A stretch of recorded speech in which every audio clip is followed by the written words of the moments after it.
শুধু টঙ্গিপাড়া কেন, যারা কথা বলছি আমরা, আপনি, আমি, আমরা কেউ কি ঝুঁকির বাইরে আছি? আপনি কি ব্যক্তিগতভাবে কোনো ঝুঁকির মধ্যে আছেন? আছি, অবশ্যই ঝুঁকির মধ্যে আছি। নানান ধরনের হুমকি দেওয়া হচ্ছে। জি। এখন আহ কি করবেন? আমি আমার কণ্ঠ থামিয়ে দেব? আমি কথা বলা বন্ধ করে দেব? আচ্ছা, দিলাম।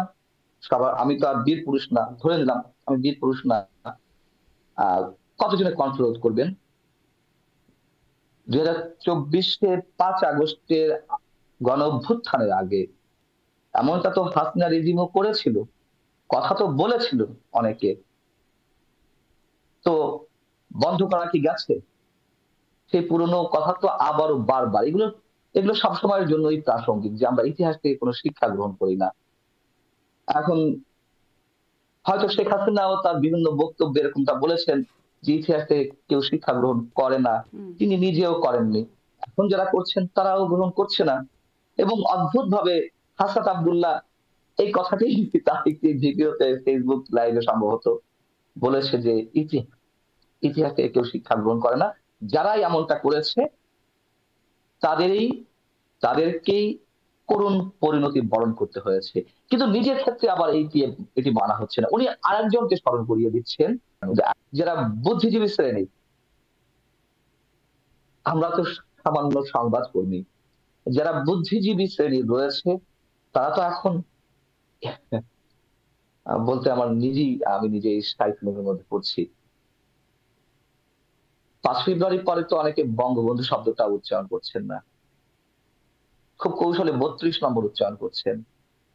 আজকেই দেখেন যে একটি বিবৃতি আছে, বিশিষ্ট কয়েকজনের বিবৃতি আমার কাছে সম্ভবত আছে।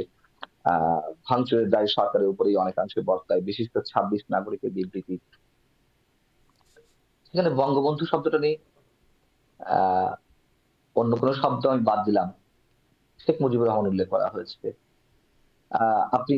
আমি বলছি না যে সবাইকে বঙ্গবন্ধু বলতেই হবে, বলতে হবে, কিন্তু সংবিধানে তো রয়েছে, বা পাঠ্য বইও তো এখনো পর্যন্ত বঙ্গবন্ধু বলে উল্লেখ করা হয়েছে, উল্লেখ করা আছে।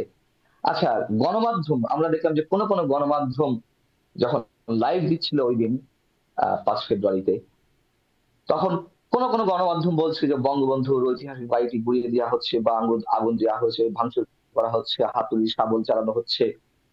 কিছুক্ষণ পর বঙ্গবন্ধু শব্দটা উঠে গেল। তো আপনি শুরুতে বলছেন না যে ঝুঁকির মধ্যে রয়েছে কিনা? ভয়ের মধ্যে তো সবাই রয়েছে, যে বঙ্গবন্ধু শব্দটা উচ্চারণ করা যাবে না, পড়লে যদি কারো রোশনালে পড়তে হয়।